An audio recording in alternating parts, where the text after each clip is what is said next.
The moment George sneered those venomous words, "Then never come back, sign the divorce papers and leave," I knew my life was about to change forever.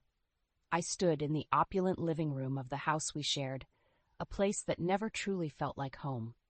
The walls, once symbols of security, now seemed to close in on me, suffocating me with memories of a marriage that had been nothing but a charade. Reflecting on the years spent with George, I realized how he had skillfully donned a mask of perfection in public, while in private, he was a tyrant. The duality of his character was so profound that it left me questioning my own sanity. George, the charming and successful trader, admired by all, was a facade. The real George was a man who relished in belittling me, his wife, behind closed doors. Our relationship hadn't always been this way. In college, George was the epitome of kindness, his patience seemingly boundless. He wooed me with his gentle demeanor, and before I knew it, I was entranced, agreeing to marry him.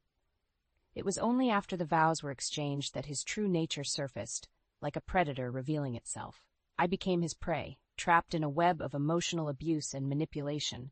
Each day was a battle, a struggle to appease a man who seemed impossible to please. His words were like daggers, each one striking deeper than the last. "Hey, what's with that bland food?" he would bark. My apologies and attempts at explanation were met with scorn.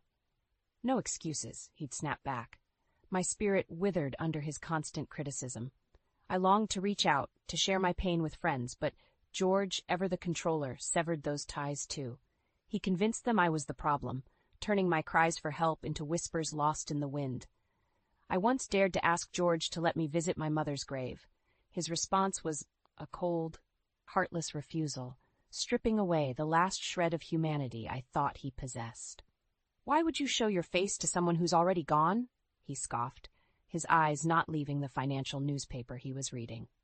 The realization that I was nothing more than an object to him was my breaking point. I demanded a divorce, a plea I thought he would dismiss. Instead, he flung the divorce papers at me with a malicious glee. "Sign these and leave," he commanded. In that moment, I felt a surge of freedom. I signed the papers without a second thought, severing the chains that bound me to George. The divorce was finalized with a swift brutality that mirrored our entire relationship.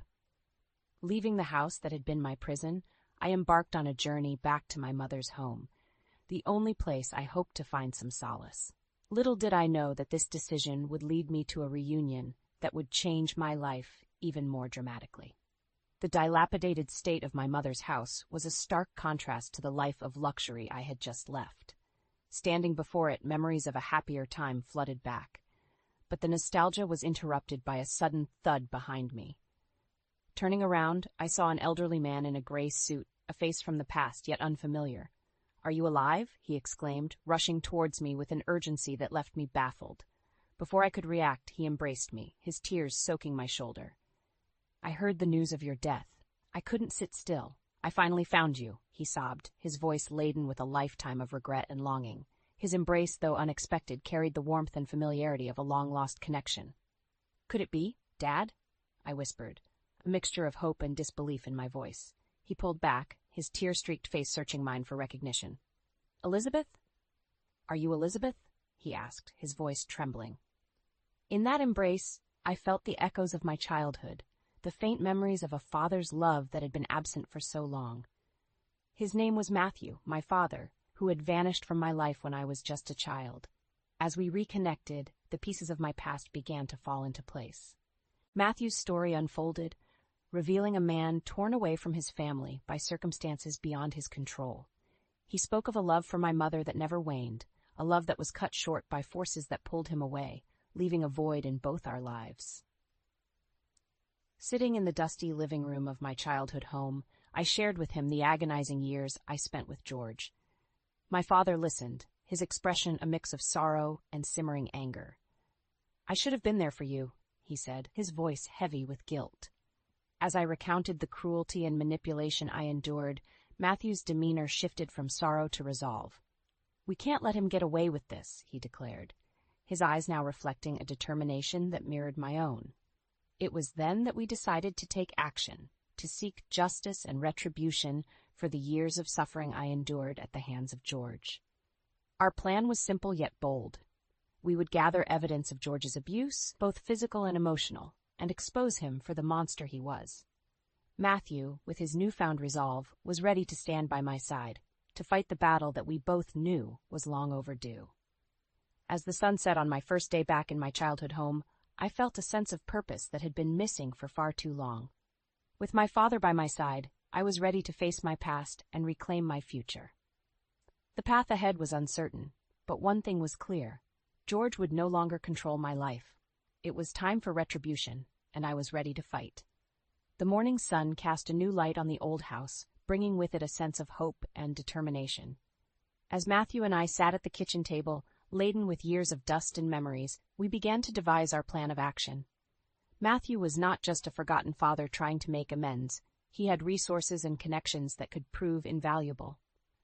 Elizabeth, we need evidence. Solid, indisputable evidence of George's abuse, Matthew said, his voice firm, yet tinged with a father's concern. I nodded, feeling a surge of empowerment. For years, I had documented George's abuse in secret, a diary of my pain hidden in the depths of my personal belongings. Now it was time to bring it into the light. As I shared my diary entries with Matthew, his face darkened with each word. The extent of my suffering, laid bare in those pages, fueled a fire within him. "We'll need more than this," he stated resolutely. "Do you have anything else? Any recordings or messages?" "Yes," I replied, a sense of relief washing over me. I had recorded some of George's tirades, his venomous words captured in the secrecy of my pocket. It was a risky move, but one driven by a desperate need for validation, for proof that I was not the one at fault. Matthew listened to the recordings, his expression a mix of pain and anger. "This is good, Elizabeth. This is what we need to bring him down," he said, his voice steady but his eyes betraying a storm of emotions. Our conversation turned to George's professional life, a facade of success and respectability. "He's involved in some shady dealings at his company," I revealed. "I've overheard conversations, seen documents. He's embezzling funds." Matthew's eyes narrowed. "We can use this. It's time George faces the consequences of his actions, both personal and professional." The resolve in his voice was unwavering, a stark contrast to the man who had once left us behind. The next step in our plan required reaching out to an unexpected ally, my ex-father-in-law, Mr. Patterson. I hesitated, the thought of involving George's parents in our plan weighing heavily on me. They had always been kind, and I feared dragging them into this sordid affair. "Elizabeth, we need all the help we can get," Matthew urged. "If they know the truth, they might support us." Gathering my courage, I called Mr. Patterson, inviting him over under the guise of catching up. When he arrived, the surprise on his face was evident. "Elizabeth, it's been so long. You look different," he said, a hint of concern in his voice. "Mr. Patterson, there's something you need to know about George," I began, my voice steady despite the turmoil inside. I recounted the years of abuse, the emotional scars that still lingered. Mr. Patterson listened, his expression shifting from shock to anger. "I had no idea. How could George do this?" he exclaimed, his voice shaking with emotion. "And the embezzlement. This is unacceptable. We need to act." With Mr. Patterson on our side, our plan gained momentum. We pooled our resources, gathering more evidence against George. The pieces of the puzzle were coming together, painting a picture of a man who had deceived everyone around him. As we sat together, plotting our next move, I felt a sense of camaraderie, a bond formed through shared adversity. Together we were stronger, united in our quest for justice. The stage was set for a confrontation that would bring George's reign of terror to an end. The time for retribution was at hand, and we were ready to strike. The day of reckoning arrived. We had arranged to meet George at a neutral location, a quiet cafe where there would be witnesses to prevent any outburst from him. Mr. Patterson, Matthew, and I sat at a corner table, awaiting George's arrival with a mix of anticipation and anxiety. George walked in, his arrogance filling the room. Spotting us, he approached with a sneer. "What is this? An intervention?" he mocked, his voice dripping with disdain. "Sit down, George. We need to talk," Mr. Patterson said, his voice stern, devoid of the warmth he once showed his son. George's eyes narrowed suspiciously. "Talk about what? Elizabeth, if this is about more money, you can forget it." "It's not about money, George," I said, my voice calm but firm. "It's about your actions, the abuse and the theft." George laughed, a cold, harsh sound. Abuse, Elizabeth, you always were dramatic, and theft, you're delusional. I held his gaze, my resolve unwavering. No, George, I'm not delusional. We have proof. I slid the folder containing the diary entries and recordings across the table. His face paled as he glanced through the documents, his facade beginning to crack. This is nonsense, he spat, but his voice lacked conviction. Matthew leaned forward, his eyes hard. We also know about the embezzlement, George. You've been stealing from your company. George's composure shattered. You can't prove anything? He hissed. Mr. Patterson interjected. We can and we will. I can't believe I raised a son who could do such things. The confrontation escalated, with George alternating between denial and bluster. But the evidence was irrefutable. His mask of respectability had slipped, revealing the monster beneath. As we left the cafe, George's parting words were a venomous threat. You'll regret this, he snarled. But we walked away, united and stronger for having faced him. The path to justice was clear, and George's reign of terror was coming to an end. The aftermath of the confrontation was a whirlwind of activity. With the evidence in hand, we approached George's company with the allegations of embezzlement. The company acted swiftly, launching an internal investigation that corroborated our claims. George was fired, his career in ruins. Simultaneously, I pursued legal action for alimony and damages for the years of abuse. The court proceedings were grueling, but I stood my ground, bolstered by the support of Matthew and Mr. Patterson. The diary and recordings played a crucial role, painting a vivid picture of the life I had endured with George. In the end, justice was served. The court ruled in my favor, granting a substantial settlement that would secure my financial independence. George, now a pariah, faced not only the loss of his career, but also the scorn of those he had deceived. The victory was bittersweet. While I had won my freedom and vindication, the years lost to George's abuse could never be reclaimed.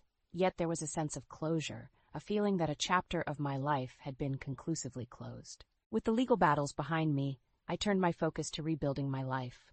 Matthew and I, now reconciled, decided to renovate my mother's house, transforming it into a home filled with love and memories, free from the shadows of the past. The journey had been long and fraught with pain, but I emerged stronger, with a newfound sense of self and purpose. The scars of the past would always be a part of me, but they no longer defined me. I was ready to start anew, to live a life of my own choosing, unencumbered by the specter of George. The future was mine to shape, and I embraced it with open arms and a hopeful heart. In the tranquil setting of the renovated house, now a haven of peace and new beginnings, I sat with Matthew on the porch, reflecting on our journey. The evening air was filled with the scent of blooming flowers, a testament to the new life we had cultivated. Elizabeth, do you ever regret it? Confronting George, exposing him? Matthew asked, his voice tinged with both curiosity and concern. I paused, considering his question. No, Dad, I don't regret it. It was difficult, but it needed to be done. For too long, I let him control my life, my happiness. No more, I replied, my voice firm, echoing the resolve I felt inside. Matthew nodded, a look of pride crossing his face. You're strong, Elizabeth, stronger than you ever realized. The conversation shifted to our future plans. I expressed a desire to use my experience to help others who might be suffering in silence. I want to be a voice for those who feel voiceless, to help them find the strength to seek help, I said, my determination clear. Matthew supported my ambition, offering to help in any way he could. Let's do it together, Elizabeth. Let's make a difference. Our plans were interrupted by an unexpected visitor, Mr. Patterson. He arrived with a somber expression, requesting a private word with me. We stepped aside, and he shared news that sent a chill down my spine. Elizabeth, it's about George, he began, his voice heavy. He's spiraling out of control. After losing his job and reputation, he's been seen wandering the streets, shouting your name, blaming you for his downfall. A mix of emotions surged within me, fear, pity, and a lingering anger. I'm sorry to hear that, Mr. Patterson, but he brought this upon himself. His actions, his choices led him here, I responded, my heart heavy, but my resolve unwavering. Mr. Patterson nodded, understanding my stance. I know, Elizabeth. I just thought you should be aware. We're handling it, trying to get him the help he needs. As Mr. Patterson left, I stood there, a sense of finality washing over me. George's downfall was his own doing, a consequence of his actions and choices. While I hoped he would find some semblance of peace, I knew my path lay elsewhere. Turning back to Matthew, I felt a renewed sense of purpose. Our experiences had brought us closer, and together we were embarking on a new chapter, one filled with hope and the promise of making a difference. In the quiet of the evening, as the sun set on the horizon, I realized that this journey had not only been about revenge or justice. It had been a journey of self-discovery, of finding my voice and reclaiming my life. The future was uncertain, but it was mine to shape, and I stepped into it with a heart full of hope and a spirit unbroken.